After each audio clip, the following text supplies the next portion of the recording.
We're live. Hi. Hello, I'm Kris, And I'm Alice. and you're listening to. Wait, what was it called again? I don't know. Someone made me gay. Xena! You're listening to Xena Made Me Gay. Yay.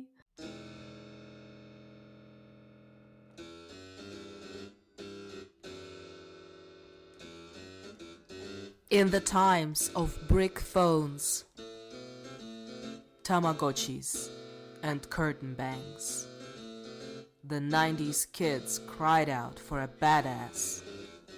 She was Xena, the warrior princess. The kicks, the moves, the nostalgia, the queerness. Xena made us gay.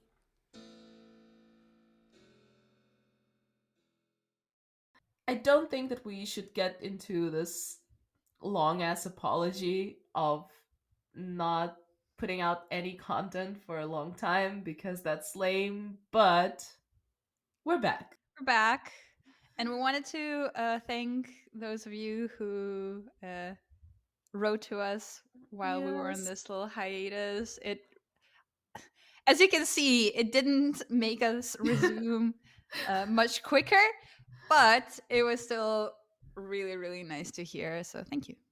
Yeah, it was heartwarming, and I hope that some of you stuck around. And yeah, before we get to the episode, what do you want to talk about? Actually, I wanted to talk.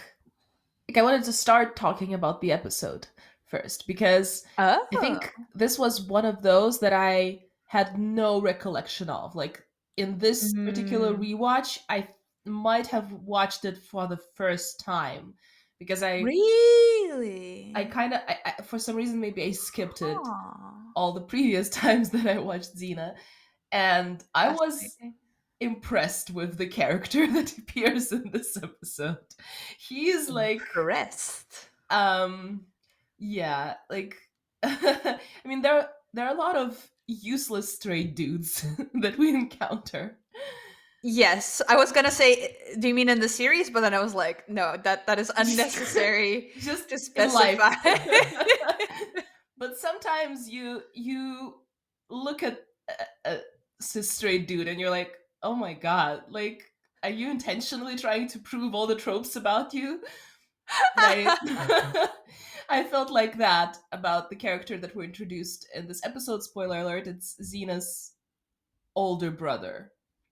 Yes. Yeah, so that got me thinking because like he's a real piece of work. And Yeah. that got me thinking about just generally when we're shown families in TV shows and films and books and stuff. There's interesting trope of like this is the fuck up in the family. Mm-hmm. Mm-hmm. And it's interesting how different films are treating that because like I was sitting down and I was thinking like who do I remember as being like this also like this very interesting example of a fuck up in the family, and the first person that I thought of was cousin Greg from Succession. Some spoilers for Succession and other shows and films. If you don't want spoilers, skip ahead 7 minutes, 7 minutes, damn. give or take.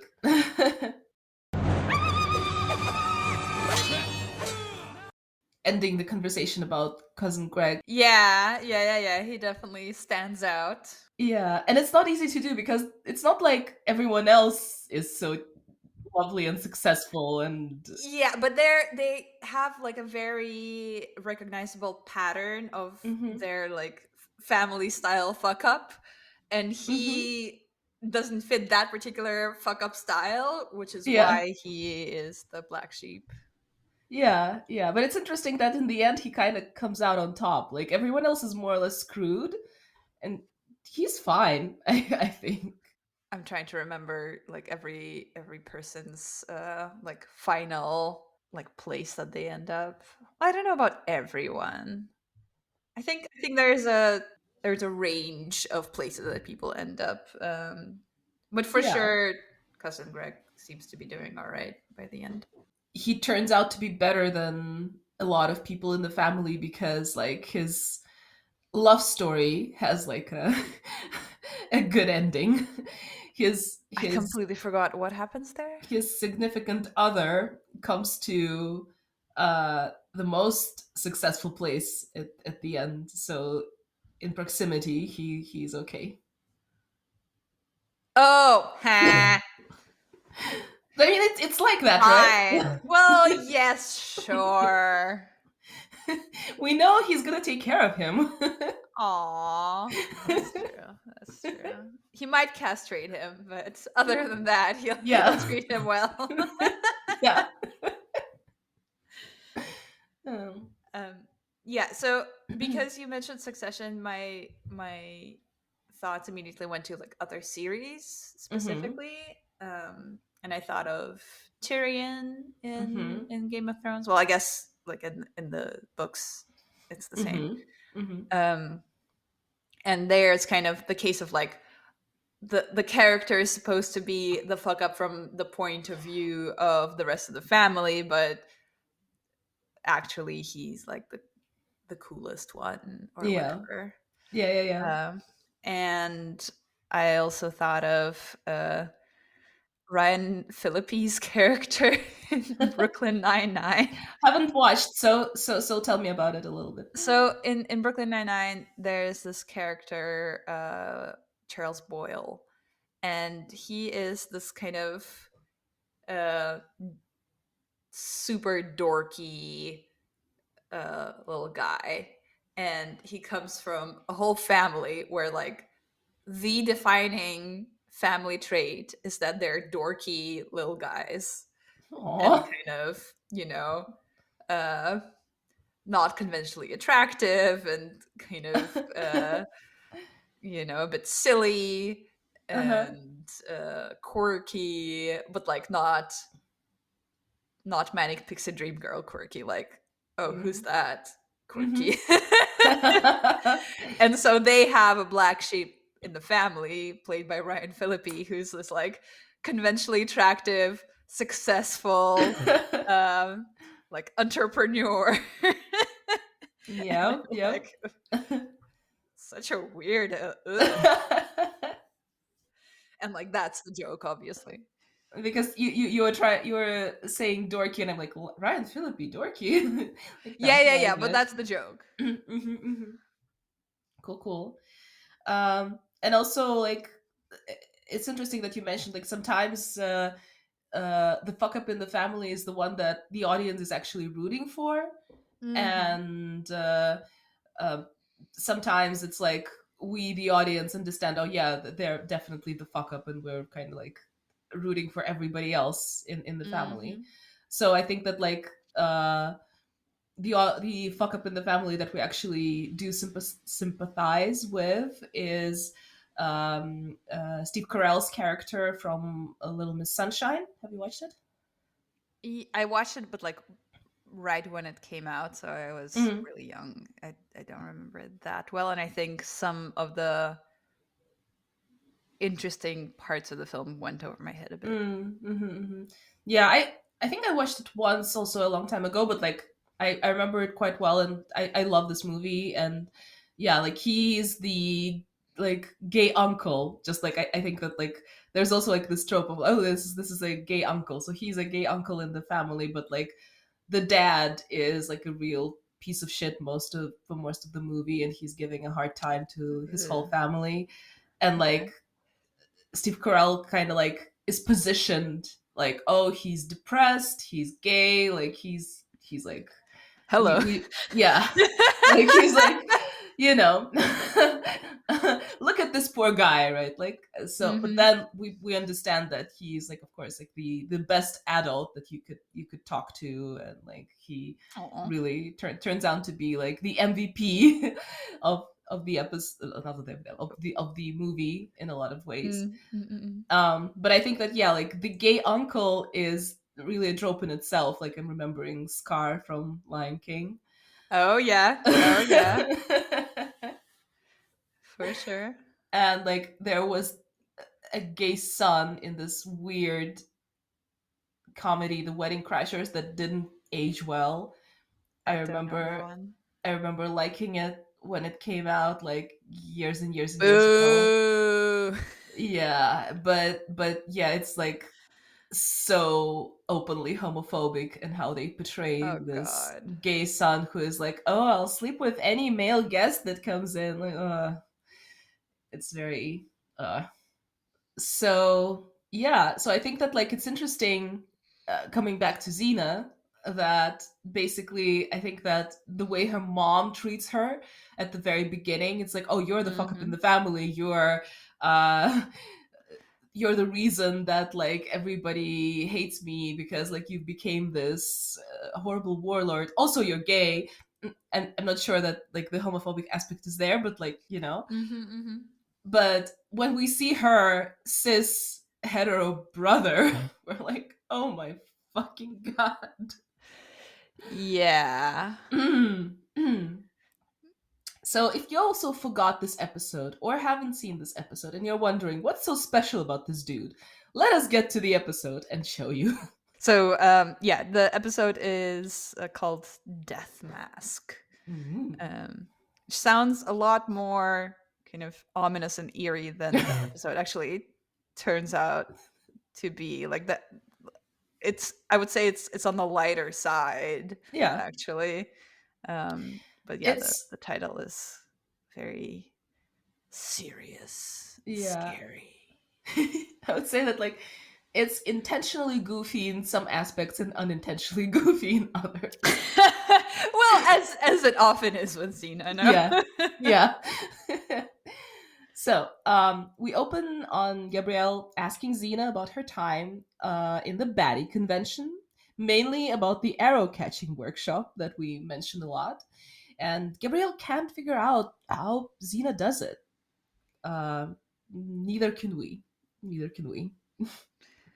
I mean, so weirdly enough, Gabrielle says that nobody else can do it because we saw a baddie literally do it in the very first episode of the series. Like Yep.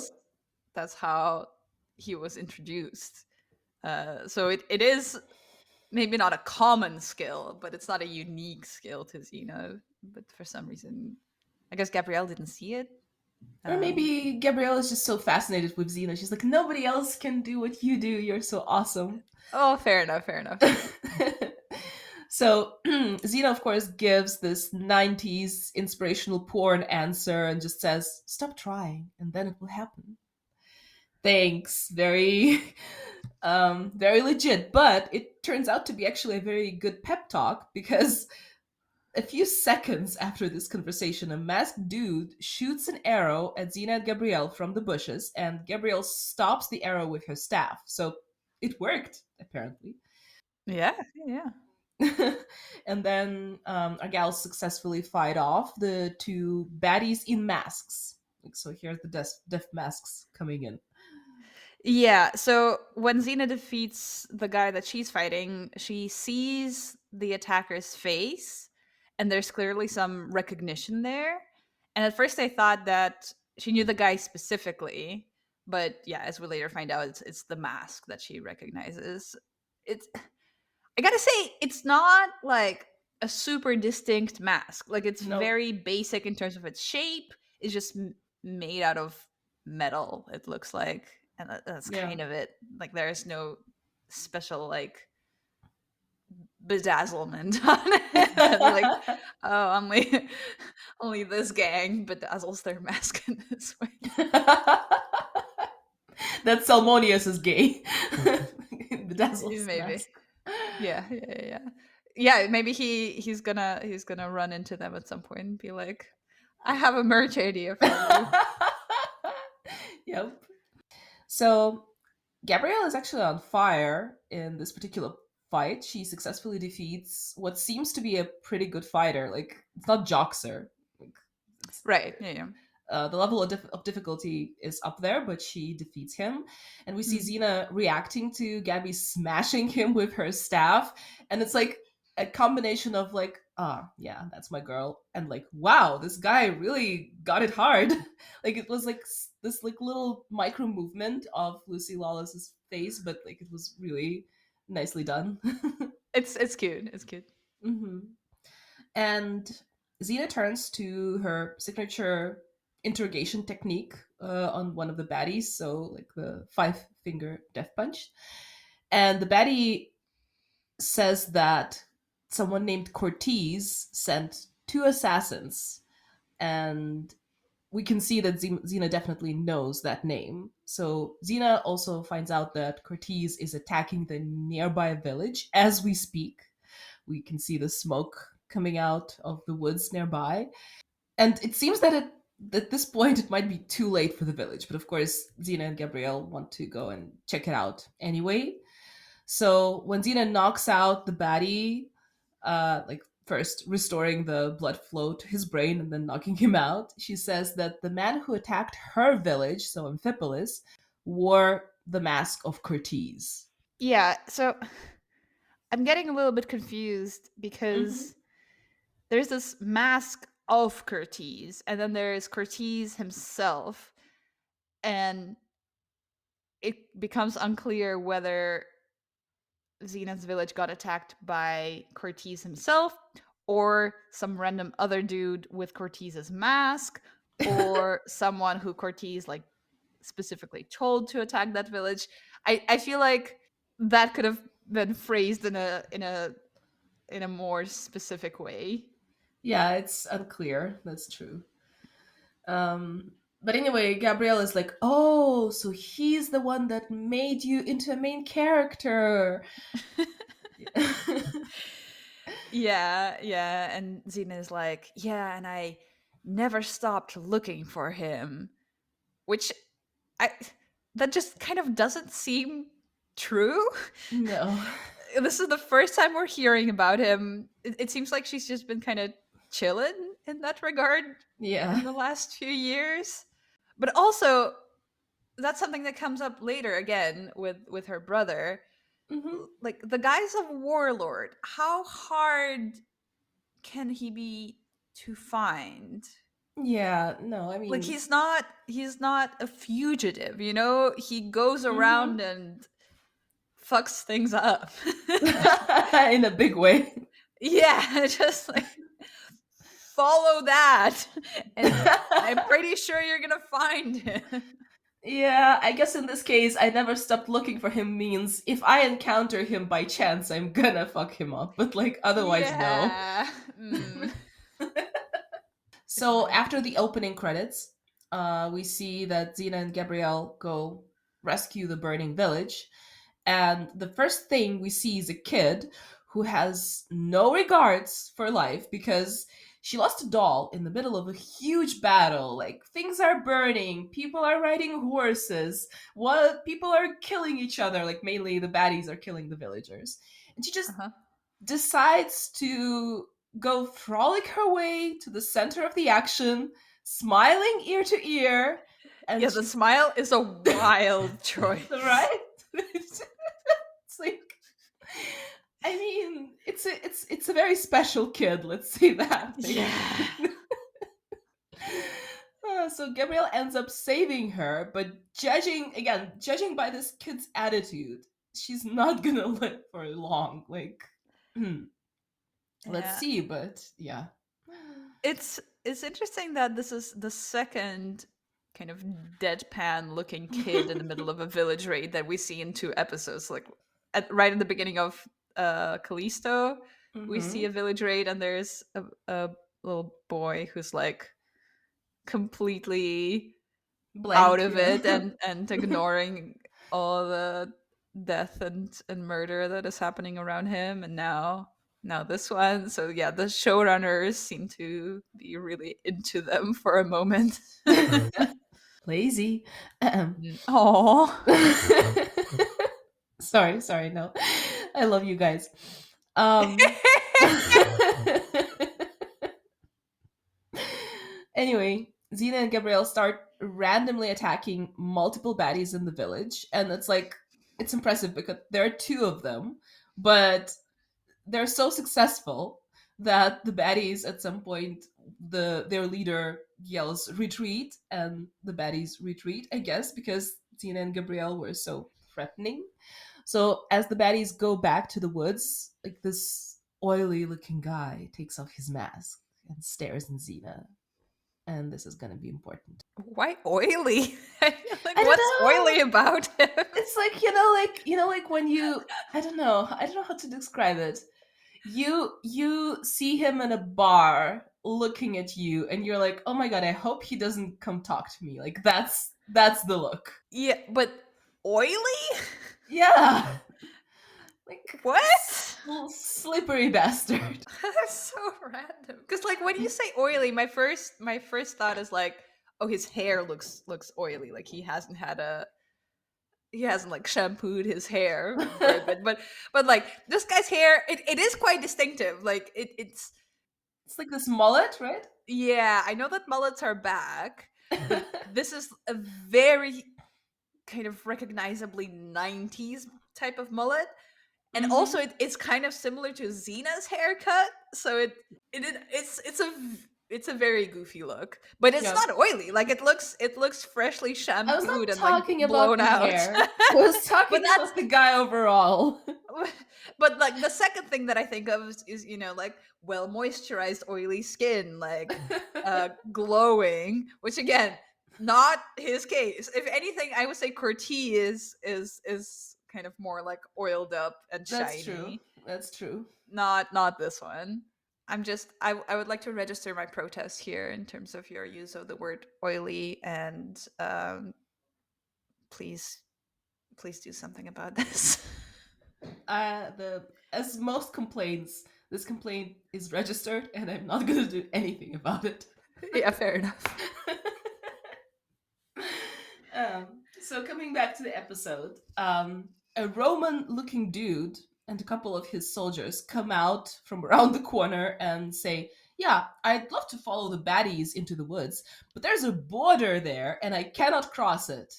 And we're, as the audience, are like, "Okay, okay, dude, like we get it. A border in the woods."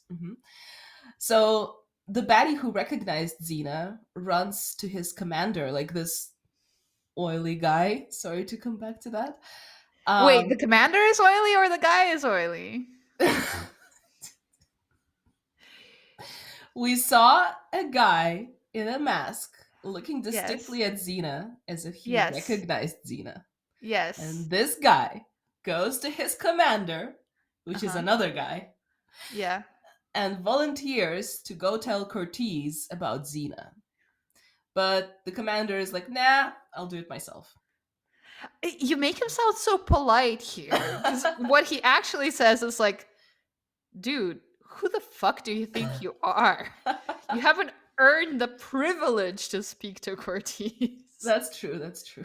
You make him sound like, oh, don't worry, like I'll do it. I'll go You talk to just the boss. yeah, you just sit here, have a cup of tea. I mean, if they were in the office, that would happen this way. But like, anyway, the point is that like the commander wants to take the credit for the great annual report. So the know-it-all baddie discloses that Xena is named Xena and she's a warrior from Amphipolis. And I'm very surprised that he doesn't call her by her real surname, which is Xena Warrior Princess, but we'll get to that. Next, we see Cortez himself lying on a fainting couch next to a pile of some very plasticky looking jewels. And he looks smug. He sort of looks like a bootleg version of Autolycus. I think maybe it's the open vest and the well oiled chest. Yeah. I I gotta say, I just love how nobody ever ages in this series. Like this dude looks like he's in his 30s, maybe? Yep, yep. How old was he when he attacked Xena's village? 10? Yeah, yeah. Like the concept of time in Xena Warrior Princess, it's very vague. Yeah. It's like, oh yeah, when I was a child, this man attacked my village. Oh, here he is looking exactly like that. I'm now an adult. I've led a life that involved like 700 world events over the span of 1,000 years. You know, doesn't that happen to you? Yeah, 20 years ago I was the same age. Yeah, exactly. So, Or maybe, I don't mm, know, you know how everyone's talking about how there's a new plastic surgeon in Hollywood and he's like uh-huh. um managing to make all these like 45-year-old celebrities 25 again. Mhm. Mhm. Maybe that's where he comes from. Maybe he was hanging out in the Xena universe for a bit, and Maybe. then Maybe. he was like, next stop 2024. I mean, Cortez could afford it with all the plasticky looking jewels he has. Oh. So, the commander kneels before Cortez and says they did not have the time to collect the loot before the king's soldiers arrive because of a woman. And as soon as the commander mentions that the woman had enormous strength, Cortez instantly knows who she is and actually calls her by her full name. She's like, Xena? Warrior Princess Xena? Yeah, yeah, but that kind of only emphasizes just how useless the information that the supposedly Yeah. oily dude was going to provide. Like, everyone knows. Yep. Yep. It's like, oh, you recognize Xena? So do we. That's fair. So the commander is like, you already know of her? And Curtis says, I created her. And it's a nice callback to the previous episode with Callisto. Yeah, yeah, yeah. Like Good shout. people creating people. Mm. Um anyway, Gabrielle and Xena are going through the woods. I feel like it's like 60% of the show. They're going through the woods and talking. Uh-huh. Yep. And Gabrielle is bragging about the fact that she caught an arrow. And Xena is like, yeah, yeah, yeah, I'm sure. Impressive. Whatever. And then a masked dude just stands there in the woods, in their way. Xena comes up to the guy bearing her sword, and the guy is like, oh, do you want to kill your own brother? Spoiler alert, there'll be a lot of instances during this episode that I really wanted to kill Xena's brother. Aww.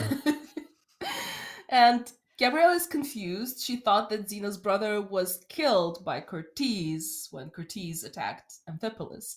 And Xena's like, no, no, this is my older brother. And he's like, yeah, I joined Cortez's army because it's the closest way to get to Cortez and kill him. And he's been doing that for the last 20 years? Yep. Like, damn, he's been doing a shit job. I mean, at this point, we don't know it yet, but after seeing the whole episode with this character, that does not surprise me one bit. So next we see the three of them by the bonfire, and Gabrielle is cooking what seems to be frogs or squirrels, like very weird looking meat on a stick. What? It looks like chicken. It doesn't look Why? like chicken. Chicken It does looks not look like exactly that. like chicken. It is undercooked chicken. Come on. There's even a shout out to KFC because Gabrielle kind of laments that she doesn't have her little sister's signature secret 17 herbs and spices. Yeah, yeah. And talking about her little sister, she starts yapping about the fact that she and her sister often quarrel, but family comes first, and so on and so on. Yeah, she clearly just like keeps talking because she can sense the tension in Yeah, the air, and she's like, I'm just gonna make it okay by just talking. I'm gonna talk and things are gonna be okay just because I talk so much. yeah, yeah. She wants to fill in the silence. That's Yeah. fair. But Xena and her brother, his name is Taurus, but I'm gonna call him Sulky Bro. That's his name. Um, Xena and her brother don't seem to want to talk and only exchange snappy remarks. So Xena says she can help him bring Curtiz to justice, and Sulky Bro says that Curtiz will find justice at the end of his sword. Sure, dude. And when Gabrielle hands him the cooked frog, which appears to be It chicken. They even like talk about, oh, do you want breast? Do you want a wing? Do you want drumsticks? Okay. So when Gabrielle Not a hands frog. him Do you know what size frogs are? They're not like in the Dominican Republic. Like, they don't have 3 kilo frogs jumping around. Anyway, so when Gabrielle hands him the cooked chicken, he grabs it with this passive aggressiveness of a regular Karen. And yeah, I don't know. Like, it's either a brilliant choice by the screenwriters, the director, and the actor, or a horrible one. Because, like, if they Hmm. wanted to make the dude sympathetic in any sort of shape or form, they failed miserably. But if they wanted to just paint the picture of the worst dude you could possibly meet, then chef's kiss. Because, like, everything he does is infuriating to me. Interesting. I mean, I obviously wasn't a fan, but I don't think he annoyed me nearly as much as he annoyed you. Interesting. Interesting. Yeah, no, I was fuming the whole time I was I can rewatching the tell. episode. So Xena asked Gabrielle to pretend feed Argo so she and Sulky Bro can talk. And Gabrielle's like, "Oh, Argo doesn't need feed. Oh, I gotta go feed Argo. Gotta go do that." So Xena tries to convince Sulky Bro that murder is not the answer, and Sulky Bro throws blame around by saying that it's basically Xena's fault that their younger brother died during Cortez's attack on their village. Lovely. Yep. Nice, nice. So when Gabrielle comes back after fake feeding Argo, Xena asks her to go hide in the village with the mom of a child with the death wish that she rescued. But Gabrielle stands her ground, and good for her. And she Mm. says, I get it. It's your way of saying that it's not safe to be around you, Xena, but there's actually isn't a safe time to be around you, so you might need my help, and I'm staying. So I was very Yeah. proud. Yeah, it's nice. I think it like both speaks to Gabrielle's growing self-confidence, but also, because she and Xena have been essentially living together for a while, she now Mhm. knows all the code words. And she's like, Yeah. "Okay, I understand what you're doing. I Hmm. will not have that." Hmm. Yeah, yeah. It's like when you know that your partner has a tendency to break up with you whenever like things go hard. Oh, that doesn't sound nice. No, it doesn't. But like, I mean, it's not that I had that experience, but I think it's also a trope in some romantic movies. And like first you're like, oh yeah, of course, like maybe you just don't love me, and now you know it, and you're like, okay, I see what you're doing. Not gonna work. Uh-huh, uh-huh. So she ends her speech with addressing Sulky Bro, like, sorry you had to witness our family fight with Xena. And Xena looks amused and proud in the background. Yeah, yeah, it's very sweet. Mhm. So Xena tries to make a plan with Sulky Bro and says that she'll look around with. She wants to go to the camp where Cortez's army is stationed and just look around his commander's tent. And Sulky Bro is like, no, no, no, no, no, no, no, no, no. You don't know what these monsters do to women. I'm like, thanks for your concern, but it seems that the whole world knows Xena as the baddest woman warrior alive, and Silky Bro just decides to ignore all that. That's like super interesting that like everybody knows Xena Warrior Princess beside her immediate family, and that's kind of, I don't know, that's kind of truthful that like he's the only one who doesn't want to recognize her accomplishments basically. Hmm, interesting. Yeah, maybe. Hmm. Um, what I think struck me as the weird part here was that he said, "Oh, you don't know what these monsters do to women." Like, Hmm. obviously, Xena knows what those kinds of Yep. people do to women. How can she possibly not know? Mm. Yeah. Strange. So anyway, it seems that Xena managed to convince Sulky Bro to follow her plan. So he ties her up very loosely, I might add, and takes her to his commander's camp. And he's like, now you have to take me to Cortez. Look what I brought him. and his commander is like understandably not impressed with his stomping and whining. He's like, "Bitch, I don't have to do anything. I'll just have fun with this one while you stand and cry in the corner." Fair enough, honestly. Yeah. It's like, it's also like a trope of like this nerdy weird kid like trying to make himself cool in front of like high school jocks, and Yep, they're yep, yep.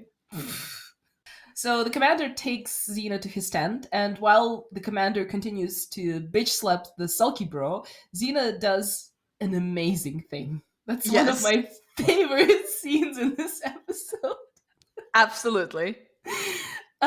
So she flexes her chest muscles so that the boob dagger flies out in the air from her bra, lands in her hands, and yeah, this is an amazing party trick. She frees herself and she actually manages to collect a few things from the commander's table. Yeah, it's the return of the boob dagger that we've been Yes. waiting for. And I'm just so glad to see it again, our old buddy.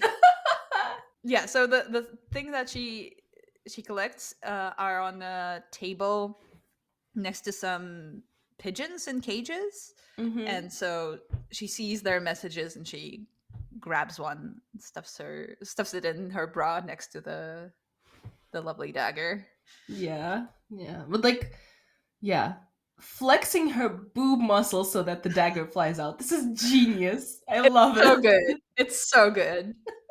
So, meanwhile, the commander comes in and starts to dirty talk and scary talk about what he's gonna do to Xena, essentially rape her.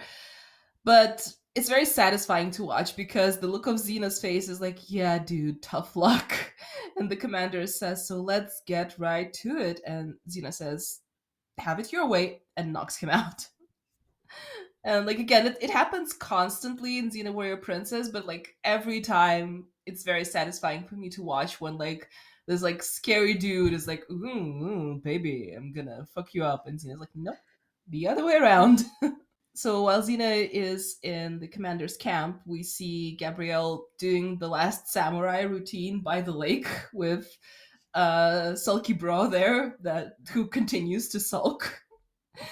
And he's like, I don't like this. Xena's outnumbered and alone. And Gabrielle is like, how many baddies are in the camp? 20? Yeah, it's nothing to her. It's gonna be fine. Aw. Yeah, it's a really nice moment. So then Gabrielle proceeds to tell Sulky Bro Xena taught her to listen to her body. Like, and I think that is still about arrow catching thing that she tries Mm-hmm. to repeat. Right. And Gabrielle mentions that she was just a girl from a small village when she met Xena, and Sulky Bro immediately turns that into another Xena diss. He's like, aha, Uh-huh. she's doing the same to you, what she did to our village. People in my village were these simple, silly folks just like you, and then she turned them into fighters. How dare she? Yeah, and Gabrielle is like, okay, if you hate her so much, why are you worried? And Sulky Bro's Mhm. like, who, me? No, no, no, I'm never worried.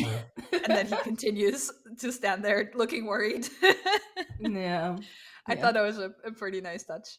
It was, it was. So luckily Xena comes back before Sulky Bro has a chance to mansplain something else to Gabrielle. Yeah, so Xena comes back and she asks Sulky Bro whether he knows about the baddie commander's messenger pigeons.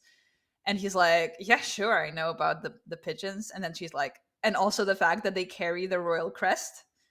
And he's like, yep, whoops, nope, nope, that part I didn't know. So they decide that they need to get into the king's palace to find out who Cortez's inside man is. Sulky Bro thinks it's going to be basically impossible to get inside the castle since it's so well guarded. But Xena assures him she has her ways of getting in. Mhm. And Gabrielle gets this really cute smile on her face when Xena says that. Aw. And then Gabrielle understandingly adds that it's much easier to get two in than three. That's what she said. That's what she said. That is literally what she said. I don't know what to tell you. Love it. And it's the fact that like there's a smile that appears on her face when that conversation is happening. I don't know. I feel like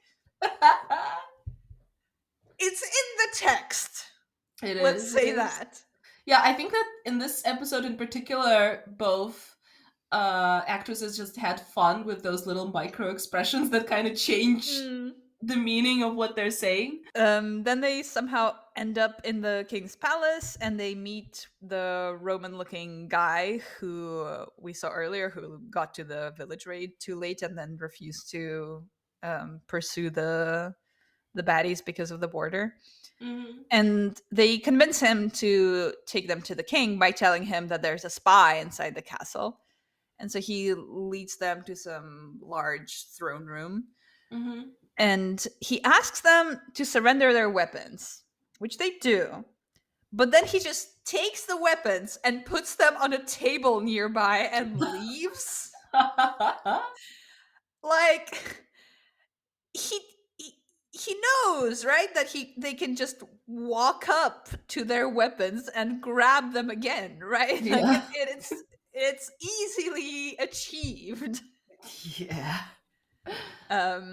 But whatever. Yep. Then the king shows up on the balcony and Surprise, surprise, it turns out to be Cortez. So the king is Mhm. Cortez and the Cortez is king. Awesome. Yeah. And he's dressed in your most kind of cartoonishly stereotypical medieval king Yeah. slutty Halloween outfit. Yep. I say slutty because his chest is bare and well oiled, which I think this is just something that most guys in this universe are into. Like we Yep. see so many bare chests. Yep. Yep. It's quite impressive. It's quite impressive. I mean, it's hot. Yeah. I, well, I don't know. What if it's like a rainy day? What do they do? Oh. Their poor little nipples must get so hard. Ooh. So then Cortez asks Xena and Sulky Bro if they have anything to say for themselves, and of course, Sulky Bro yells, "You're dead!" and gets into one of Cortez's traps immediately. So I guess Cortez and Sisyphus went to the same booby trap seminars at the baddie conventions because it's quite elaborate, like what they get into. Yeah, so let me describe it. So the trap involves Cortez pulling like a horn lever on his chair. Like his chair is full of horns and they're all levers to activate traps. So he pulls one of them, which in turn makes a golden horse head on the wall kind of turn up, breathe fire, and then shoot two darts. It's so fancy. Yep. I'm very impressed. Mm. And so because they're darts shooting at Sulky Bro, Xena has to like jump and rescue him. And he manages to get mad even at that. Like he kind of shrugs Aw. her off after. I'm fine. I'm fine. He's just like, yeah, a well-rounded character. Yeah. So Cortez then reveals that his evil plan consists of blaming his crimes on Xena and calls the guards and escapes.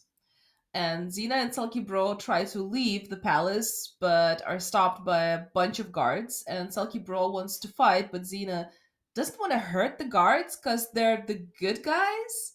So the guards slowly come closer while growling like someone's rumbling stomach. No joke. And Xena defeats them with two dirty rugs used as a weapon. No joke. Yeah, and then they just jump out of the window, Xena and Sulky Bro. I hope it was the first floor. And Cortez runs up to the window, looks out, and then throws this hissy fit that fully looks queer coded to me, Yeah, yep, definitely. which feels like a weird choice here. Like I did not expect that. Like there was nothing about Cortez up until then that struck me as queer coded necessarily. And now he's this like ah, you know. I mean, I think with all the credit that we give to our favorite show, I think that might be the 90s stereotypical perception of like whiny weak guys are queer coded. Mm, Because I think that we have that with Salmonius a little bit, but Salmonius is very likable. And I think mm. that this is like the other side of the coin, sort of. Feels Yeah, like but that. he's not weak. He's a fucking warlord. Yeah, but like he's weak in comparison to Xena. Everyone's weak in comparison to Xena. That's true. That's true. But like you know what I mean? Like they're trying to show that like I think what they're trying to show here is like the king is naked sort of thing. Like he's not that Mm, scary. He does throw hissy fits. yeah, Mhm. I don't know. I just, especially given a certain thing that is coming later in the Oh episode. yes. Oh my god. I just feel like Uh it's a strange choice. or logical one. No! Okay. Let us get to the thing. Yeah.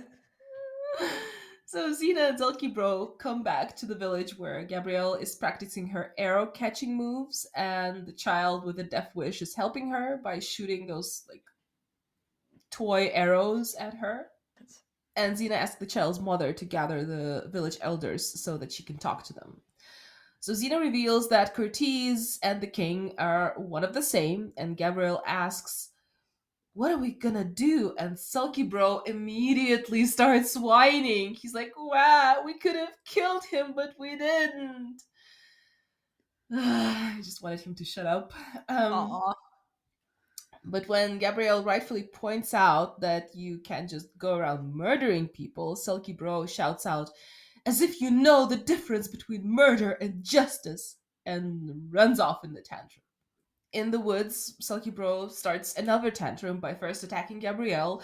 "How do you put up with this girl?" And then he makes Xena basically sit through his therapy breakthrough, I guess, because he starts talking about the fact that back then in Amphipolis, when their village was attacked, Xena wanted to gather the people to fight and fight back, and he left because he thought that that was kind of like the correct thing to do, or so he thought, but now he realized that he left because he was afraid.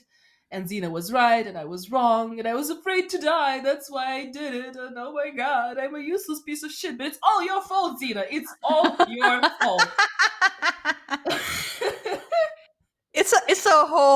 It's a whole moment for him. Like he Yeah. goes through so many therapy breakthroughs. So Yeah. at first with Gabrielle, he's like, "Oh, she's so annoying. How can you put up with her?" But then immediately after, he's like, "But I thought that I understood what you were doing with her, but actually, she's just brave on her own."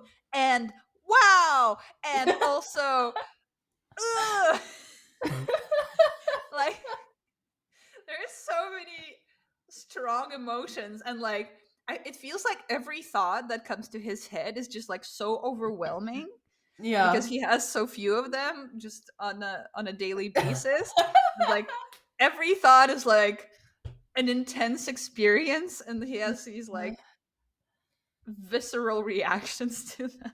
Yeah, yeah, and he has a lot of anger, and of course, like it could be Yeah. placed only on Xena, and that's it. Hmm. Hmm. So at the end of that speech, Sulky Bro comes up with yet another suicidal plan, and Xena is like, "Bro, come on, try not to die for like 5 seconds." Yeah. Then the mother of the Death Wish child comes and tells Xena that the elders have gathered and that she should come. And we see that while Xena is on her way, Gabrielle is kind of warming up the crowd. Hmm. And she asks them, when your village was being raided, who stopped the baddies? And the elder is like, the two of you did. And Gabrielle's like, oh, yes, I guess. I mean, it was mostly Xena. Aw. And I like this moment because we get to see this transformation of Gabrielle into this warrior of her own, Mm-hmm. both in terms of her skills. Like the entire episode we see her practicing a new skill for herself, like with this catching arrows thing. Mm-hmm. So she is actually actively working on it and building up her skill set, but also how she's perceived by others, and therefore how she thinks of herself. Yeah, Like yeah. she's so used to being like, oh yes, Xena is the warrior and I'm just kind of there. Mm-hmm. But here she's slowly being confronted with the fact that that's no longer how she comes across based on how she acts, which is Mm-hmm. cool. I really like that little detail. Me too, me too. And it's a interesting kind of trajectory for the character, definitely. So Xena comes and tries talking to the villagers and convince them that Curtiz and the king are the same person, but she's not very convincing. Meanwhile, her useless brother slips out and tries to fulfill his stupid plan. Hmm. Of course, the first thing that Sulky Bro does is gets himself captured, beating up, and tied to a tree. And Xena comes to rescue him, but also gets captured, and Curtiz's commander takes them both to the king's dungeon. Yeah, and so we see them in the dungeon and they have their hands tied to some metal bar above their heads, but otherwise they're just kind of standing there and like nothing else is tied up. And Xena tries to make up the plan of escape, but Sulky Bro is sulking and not speaking to her because he was insulted. How dare she try and save his life? That's an insult to his manhood. Yeah, he pretty much goes like, "Why did you have to come and ruin everything? This was supposed to be my moment." So Girl, your pathetic. moment was being beaten up and tied to a tree. Literally. Literally. Uh, so anyway, they chat some more, and Zine actually explains the writer's stance on what is bad and what is good in the entire show, I think. So she's like, killing in the heat of battle or for self defense is kind of okay, but a premeditated murder is a big no no. And I think that, like, it's a very ambiguous moral point, but for both Xena and the writers, it's like absolutely set in stone, like when it's okay to kill people and when it's not. And it's interesting that it's kind of explained here. Yeah, I mean, Xena does actually say, like, well, yeah, I guess the distinction is just in my head, but this is what Mm-hmm. I believe. Yeah. Yeah. But like it's interesting that like maybe it's cool that they address it here because before it was kind of like, oh, this is the moral code that we're all living by. Mm-mm-mm. So after they talk, the Roman looking guy, who is apparently like the king's first general or something, comes to them and is like, I won't torture you to death if you tell me where Cortez is. And Xena is like, dude, look in the throne room. Yeah, and then they start fighting, and it starts with Sulky Bro grabbing the general's neck with his feet, and then Xena uses her feet to knock the sword out of the general's hands. She catches the sword with her feet Mm-hmm. and then basically goes up into a pike to cut the rope around her hands. Like, this is such impressive core strength from Yeah. both of our heroes. Yeah, definitely. So Xena points the sword at the general and is like, show me where the post pigeons are. Yeah, not I think what he was expecting. Like I think he Yeah. was expecting that they would like try to run away, and they're like, Mm. "No, that's not that's why would you think that?" So Xena sends out a pigeon, and then she asks the general about where the king is. And he Hmm. gives an answer, and Xena sends Sulky Bro off to take care of Cortez at that location, which seems like a weird choice at first, but once Sulky Bro leaves, she grabs the general and is like, "Okay, so clearly you were trying to protect the king and told me a lie. Where is he actually?" That is very clever, actually. That is super clever. Yeah. And we see that Sulky Bro is just sent to some random spot where a couple of soldiers are practicing archery, Hmm. and he defeats them pretty easily, and then realizes that Cortez isn't there. And in the best traditions of disappointed, he yells, "That dude lied, and Zeta knew it!" That's so good. Like it's it's textbook Kevin Sorbo acting. Yep, yep, definitely. You know, like just say exactly what is happening. Like yell out your emotion. Love it. It's so good. That's great. So in the end, it turns out that Xena summoned Cortez's baddie army to attack his own castle, and that's why she needed the post pigeons. So a big fight ensues, and in the middle of the fight scene, it seems that Xena hangs Cortez from a wall hook by hanging him on his asshole. That's the only way I could explain this scene. It's like she takes Cortez, there's a hook, she hangs him there, and I guess that like what they meant is like she hangs him by like I don't know his waist Belt. belt or something. Yeah. But it really looks like he's hanging because the hook is in his asshole. Yeah, like what the fuck? I was not ready for that. No. And that's why I'm saying like that makes the choice of the actor to like do this I don't know whether it was the actor whether he was told to do that, but like to have this like weird queer coded hissy fit so much worse. Yes. Oh my god. Yeah, but like you know, it seems like the most violent thing to happen to a character in Xena Warrior Princess. I Honestly, know. I know. Jesus. Yeah, so at some point during the fight, Xena and Sulky Bro are fighting next to each other. And then they decide to do this thing where they take each other's arms and then Xena just somersaults over him to land on kind of the opposite side of him. And they do it for no reason whatsoever. Like yep. nobody's attacking them at that very moment. Like they don't necessarily need to move. There is absolutely no reason to do it. And they do it No, like no. 2 times. Yep. Yep. It's like they're just like, let's do a family bonding gymnastics routine together. It's really that. It's really that. I mean, good for them, Split I kicks, guess. spread eagles, backflips, flip flops, one right after the other. Exactly. So after they do that, Xena threatens Cortez that she'll kill him if he doesn't order his thugs to step down. And Cortez really doesn't want to die, so he breaks character. And the Romo looking general is like, oh, so the king is Cortez? Such a surprise! Nobody told me. Aw.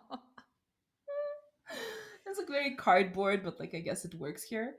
Yeah, whatever. It seems that the happy end is near, but Sulky Bro begins to whine again. Why didn't you let me kill Cortez? I just wanted to kill Cortez.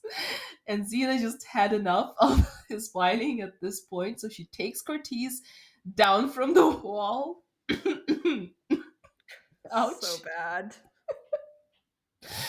Puts the poor guy on his knees as if he hadn't suffered enough. And she just like turns to Sulky Bro and says like, "You want it? Be my guest." But of course, Sulky Bro is all talk and no action, and he's like, "I can't," and he basically cannot hurt Cortez. Mm. That's the end of that. We guess Cortez got arrested or something, Mm. and some time passes, and then we see Xena and Sulky Bro. And Silky Bro is like, yep, now I'm free. Gotta go home now. Bye.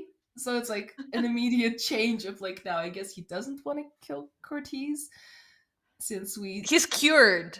yeah, yeah, I guess that. Like the therapeutic breakthroughs worked.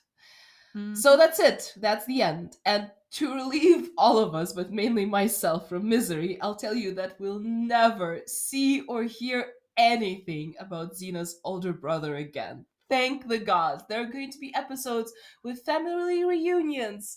Like, there are going to be episodes where, like, they're seeing all of the people that are significant to them. But, like, I think at the end, the writers and the showrunners were like, let's just not mention this ever again. Really? Yep, yep, For yep. some reason, like in my head, he comes back. Uh, but you say that Hmm. he doesn't. Let me double check. Let's double check because, like, Um, maybe it's just like I have, like, this guy is so infuriating to me that I have a selective memory and I just don't remember. But I do remember in the later episodes where there will be family reunions and we'll see Gabrielle's sister and Xena's mother, but oh, nothing really? about this guy. Yeah, no, you are correct. Only appears in one episode. Yeah.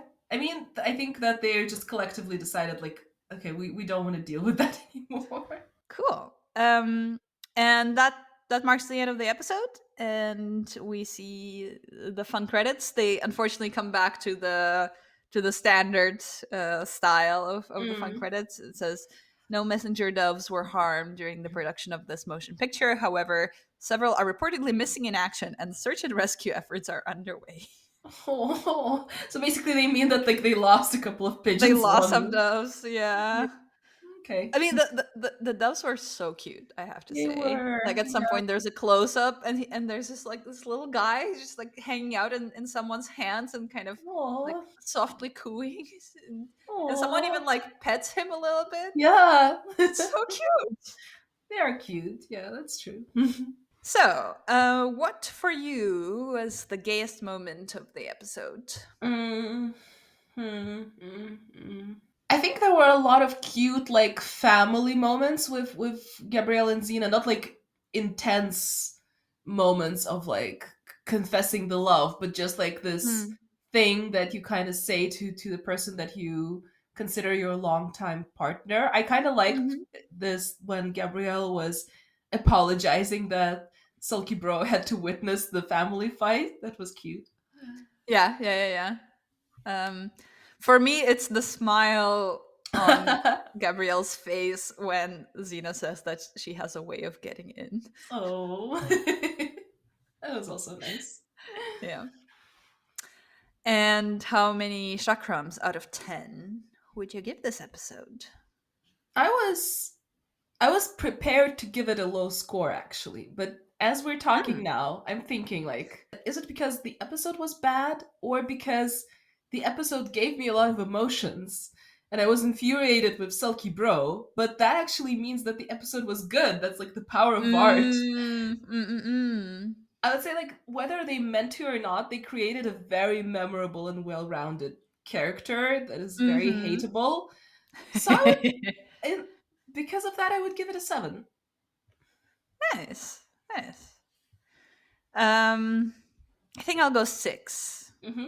Um, it's like a decent episode, but it's kind of like middle of the road for Mm-hmm. me. Mm-hmm. There are definitely lots that are worse, but there are also lots that are better. So Mm-hmm. Okay. a 6 feels about right. And that only leaves us with the season 1 finale. Yep. Yep. That's going to be called "Is There a Doctor in the House?" Mm-hmm. And that's coming next.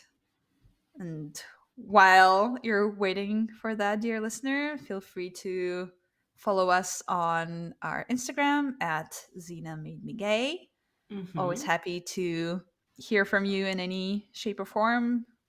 Mm-hmm. And Actually, I have a request. oh, If you have any thoughts on like what should we do different while reviewing season 2, because maybe we mm, could change up the format a little bit. Like, we're very curious. Could you please send us a message or write a comment?